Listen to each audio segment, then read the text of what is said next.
Hey guys, me Matthew again, and today I'm going to be doing another audio series. Anyways, if you're new here, please like, subscribe to the bell down below. If you're not subscribed, please like, subscribe to the bell down below. As well as go for my community posts. You do not know where you may find. But anyways, this story is pretty much similar to Hunger Games and several other types, but slightly different. It's a bit more similar to Minecraft story mode where they encounter the games at the end of season 2, but it's a bit more realistic than Minecraft to the best of my capability, and is in a future setting. But anyways, I hope you enjoy the story. Chapter 15, Dine and Chat, Wisconsin's Perspective. I turned off the TV in our clan room before shaking my head with an amused smirk. Y'all can drink the wine, because Connigan and I will pass since we don't drink alcohol. Because Connigan and I giggle together before friends kissing each other. The room fills with soft giggles and the sound of gentle kissing as Connigan and I share a tender moment. The rest of the clan members exchange glances and smiles, appreciating our loving display between us two power couple. It's currently 9:30 a.m. and Beast Koenig and I had to work on making our song for tomorrow night's Deadly Let's Sing game and practice singing it once written. Beast Koenig and I sit down at the desk in our shared room, notebooks and pens scattered around us. The atmosphere is filled with creativity and love as we both work on composing the perfect song for tomorrow's Deadly Let's Sing game. After a while, we had the perfect duet song lyrics, but we've yet to add music to it. How about for the music, let's combine a violin, a harp, and a piano in a slow and romantic setting. I flirted with Wisconsin a little. Wisconsin grins mischievously and nibbles on her lower lip. Wisconsin, that sounds incredibly romantic. Gosh, you're making me fall deeper in love with you. She mutters softly before jolting down the instrument combination she loves, the harp, violin, and piano. So what's stopping you from making a move, my love? It's just us, in our shared room meant just for us. I smile tender-heartedly, yet submissively in my expression, love and devotion in my red eyes. Beast Connigan swallows hard as she takes in my submissive yet incredibly attractive expression. She knows that I'm giving her full control, full power to take charge and make a move. She licks her lips softly before straddling my lap, wrapping her arms around my neck and smirking softly. I moved my head to the side, exposing my neck to her. Beast Connigan's heart races as she sees my neck exposed to her. She leans in slowly, pressing soft kisses along my jawline and down my neck. Her hands tangles in my hair as she pulls me closer, marking my skin with gentle hickeys. Beast Connigan, mine, she whispers possessively. I gave her a love bite that caused her to you bleed 4 beats, making her reciprocate on my neck. The love bite makes Beast Connigan moan softly, her body pressing against mine. She returns the favor, giving us 2 deep love bites that draw blood, marking me as hers. After a few minutes of passionate marking, she pulls back slightly, breathless. I licked her neck as she licked mine before we French kissed each other. The kiss deepens, becoming more passionate and desperate. Our tongues dance together as we both taste each other's blood, a metallic taste mixing with love and affection. When we finally break apart, we're both breathing heavily, covered in love bites, and looking thoroughly kissed. Dear Lord, I love you, mistress, I said submissively. Beast Connigan's heart melts at my submissive words. She cups my face gently, thumbs caressing my cheeks. Beast Connigan, I love you too, my sweet boy. She kisses my forehead softly before nuzzling against me, inhaling my scent. Beast Connigan, let's finish the music for our song. Yes, mistress. We walked out with the completed manuscript before having the holographic projector scan it, then have it create different variations of the song while our clanmates whistled at our love bites and the hickeys Bisconican left on my neck. The holographic projector scans the manuscript and begins to play different variations of the song, each one more beautiful than the last.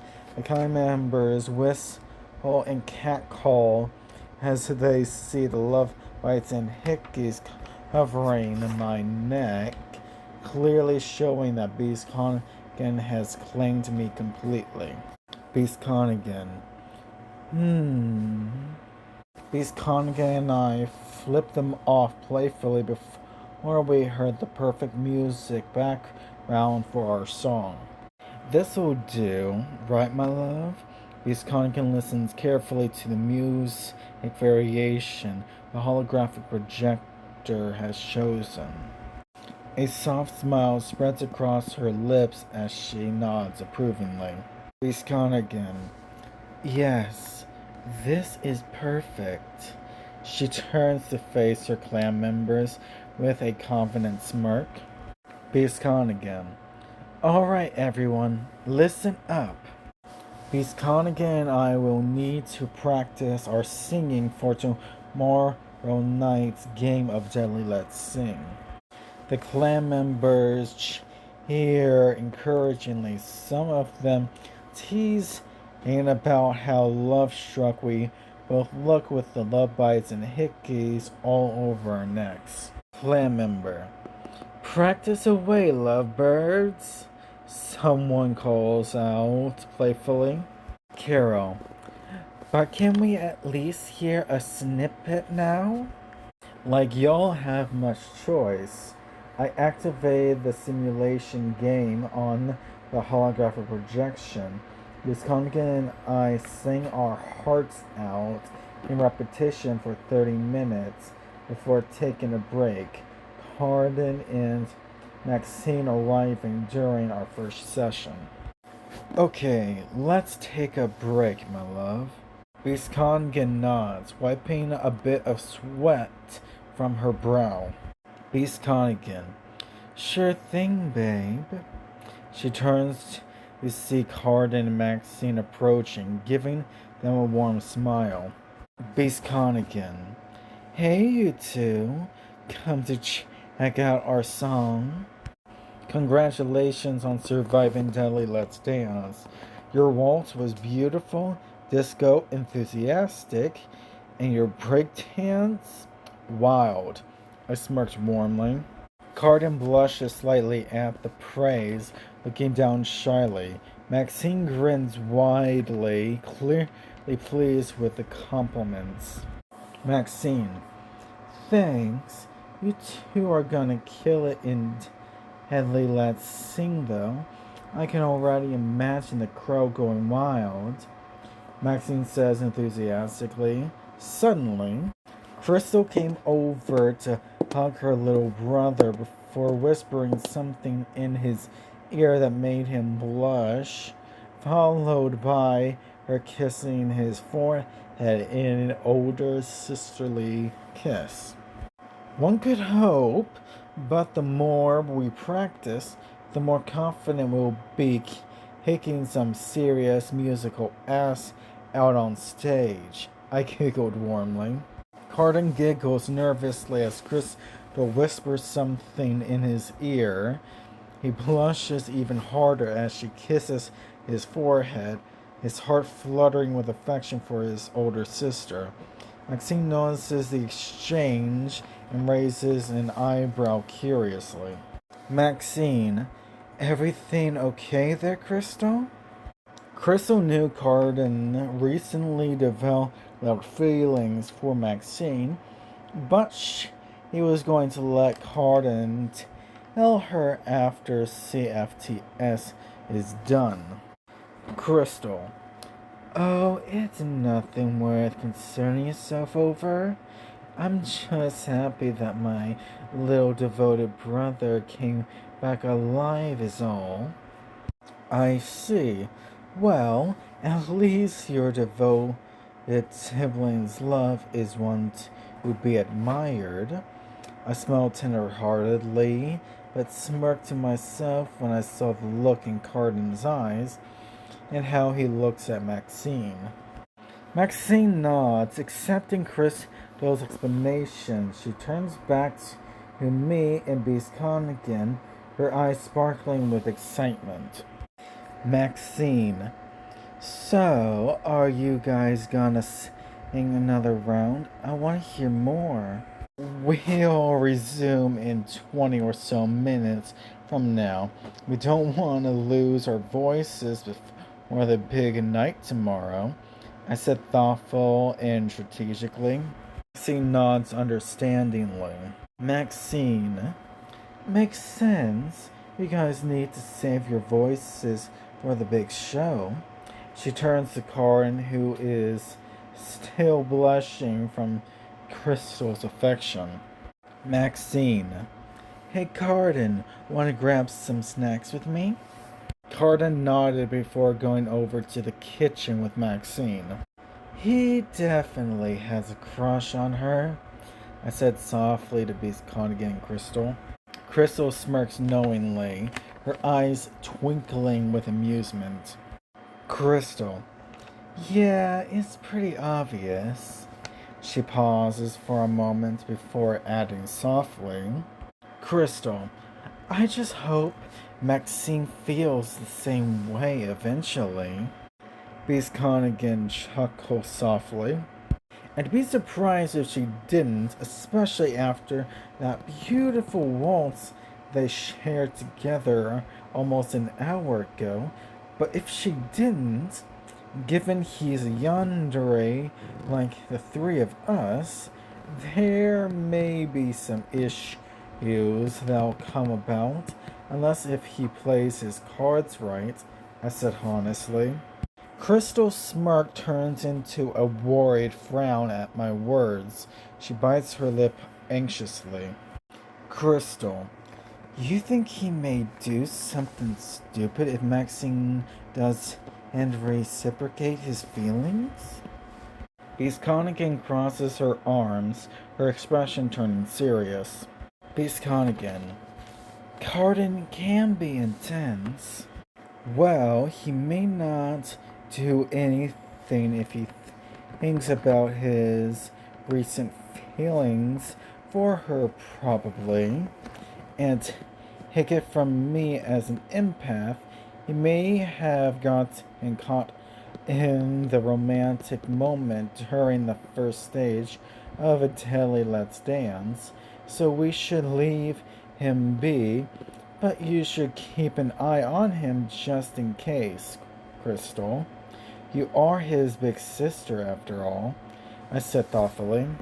Crystal nods solemnly, taking my advice to heart. She glances towards the kitchen where Carden and Maxine disappeared into.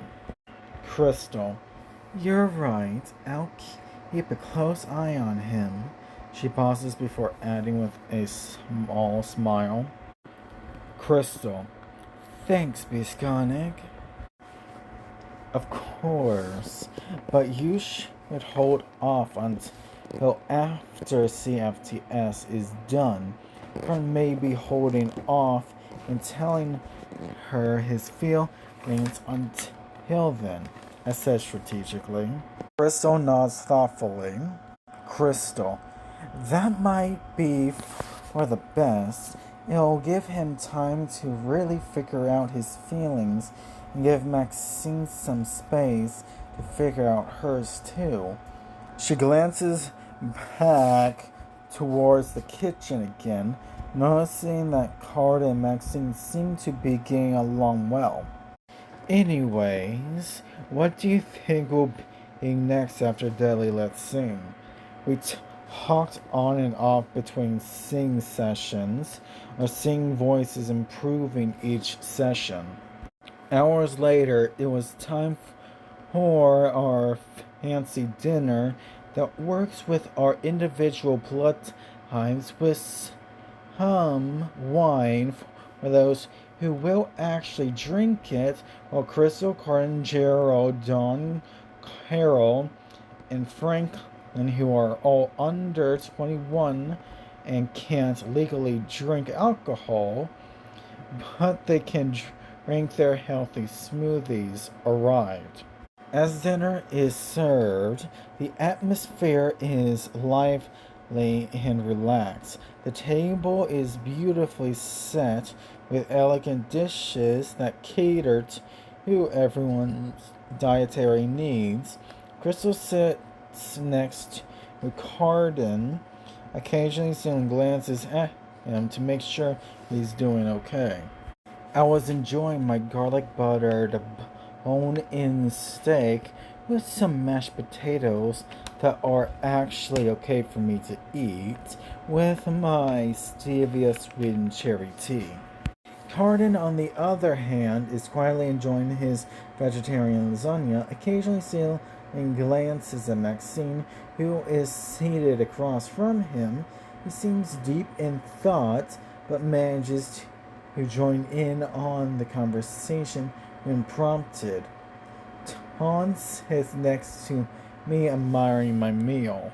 Touch my food, get prepared to be bit, girl, I warned between bites. Dawn laughs and holds her hands up in surrender. Dawn, I'm not that stupid. I know better than to mess with your food when you're eating. She takes a bite of her own meal, which is a perfectly seasoned chicken breast with steamed vegetables. I took a drink of my tea. As the dinner progresses, the conversation flows smoothly. Maxine occasionally laughs at something Carden says, her eyes sparkling with amusement. Crystal watches them interact, a small smile playing on her lips as she realizes that Carden seems to be handling his feelings well. Miss Connigan stole a piece of my steak, but prepared to feed me part of hers when I was done with my gulp. As I take a gulp of my tea, Miss Connigan quickly steals a piece of my steak and pops it into her mouth. She smiles mischievously and then prepares to feed me a piece of her own meal when I finish swallowing. Miss Connigan, open up. I smiled warmly at her playfulness before opening my mouth. Beast Connigan gently places the food in my lips. She smirks softly before turning back to her own meal. The atmosphere is filled with casual affection and laughter among friends. I chewed before swallowing her piece of garlic buttered steak. Only you are allowed to get away with stealing my food, my love. I smirked before continuing to eat my meal. Beast Connigan giggles and blows a kiss. Beast Connigan, and only you let me get away with it. She winks playfully and goes back to eating her own meal. The rest of the dinner passes by with everyone chatting and laughing together. The next morning, Beast Connigan and I practiced singing our song on and off in 30-minute intervals in both sessions and breaks, but when there was an hour until we had to go to the stage for Daily Let's Sing, we stopped singing. Well, I believe we've got our song down, my love. I smiled warmly. Beast Connigan nods in agreement, a confident smile on her face. Beast Connigan, yeah, we sound great together. I have no doubt that we'll kill it on stage. She pulls me in for a quick hug and a peck on the lips before breaking away. Beast Connigan, we should probably get ready to head over to the stage soon. Then let's get into our room and change into something more fashionable. Beast Connigan nods eagerly, her eyes lighting up at the mention of changing into something more fashionable. She grabs my hand and leads me back to our shared room. Beast Connigan, definitely, we need to look as good as we sound. She starts rummaging through her closet for the perfect outfit. I got undressed, leaving only my underwear on before rummaging through my own clothes.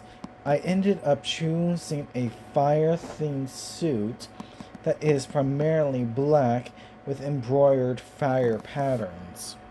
Beast Connigan pauses in her own outfit selection to admire me in the fire-themed suit.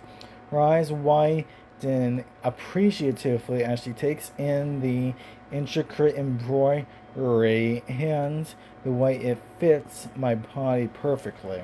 Beast Connigan, wow, that suit is absolutely stunning on you. She bites her lips softly. I smirked appreciatively.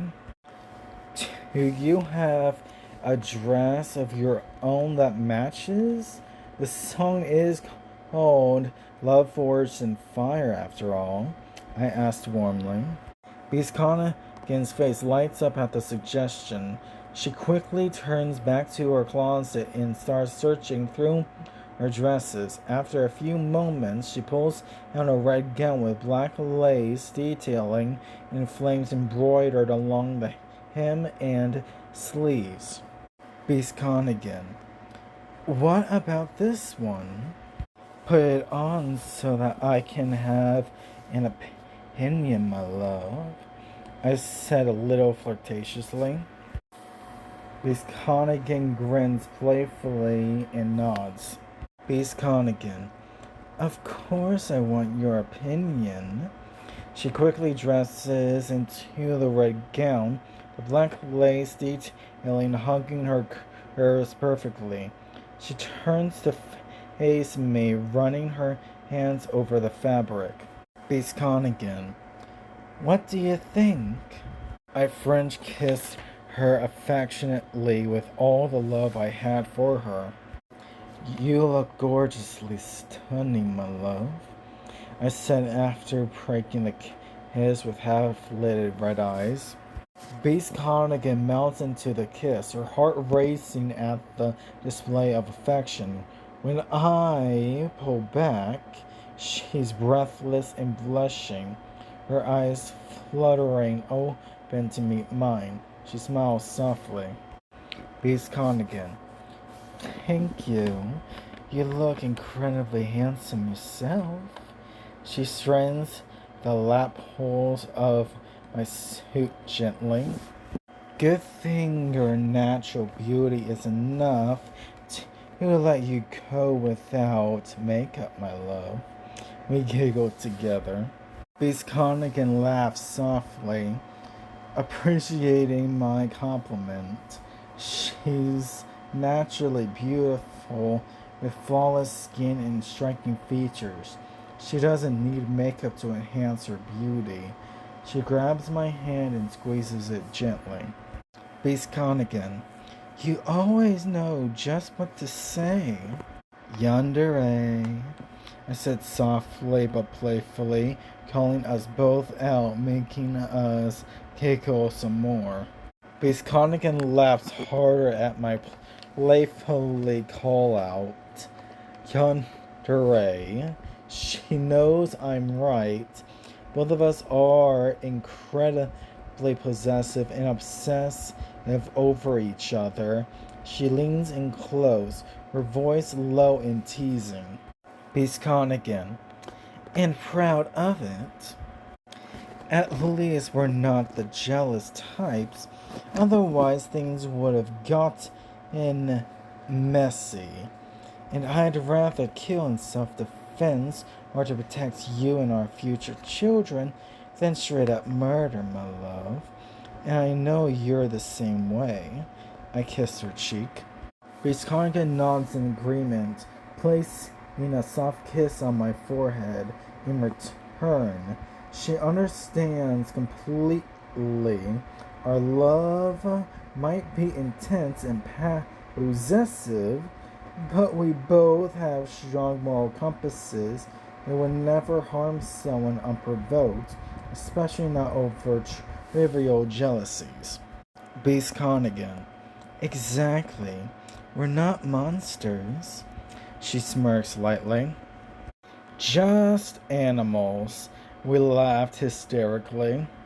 Beast Connigan laughs so hard she snorts, finding my joke incredibly funny. Beast Connigan. Gosh, yes.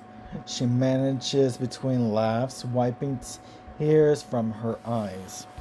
Beast Connigan. Two beautiful beasts in love. She playfully bites my neck softly, marking me gently like animals with their mates. Beast Connigan. Mine.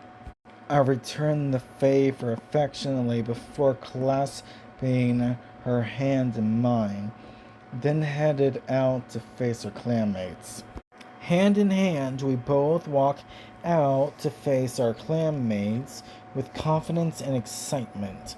Our outfits complement each other perfectly. The fire-themed suit and the red gown with black lace detailing, making us look like a powerful, passionate couple. So how do we look, y'all? We smiled excitedly while seeing the looks on all 23 of their faces. Our clanmates gather around, their eyes scanning over us both with approval and admiration. They whistle and cheer, clearly impressed by our coordinated outfits and the fiery love radiating between us two. A few even make playful comments about how perfect we look together. Chris, damn you clean up nice. Thank you. I thought it would be a good idea to match our song name, Love Forged in Fire, I said humbly. Our clanmates nod in understanding and appreciation of my thoughtfulness. Some of them comment on how perfect the outfits are for the song title and how it adds an extra layer of symbolism and passion to our performance. Dean, that's a great idea. It really fits the theme of the song. Well, we've got 40 or so minutes until showtime. So what do y'all want to talk about until then? Our clanmates agree finding a comfortable spot to sit and chat until showtime.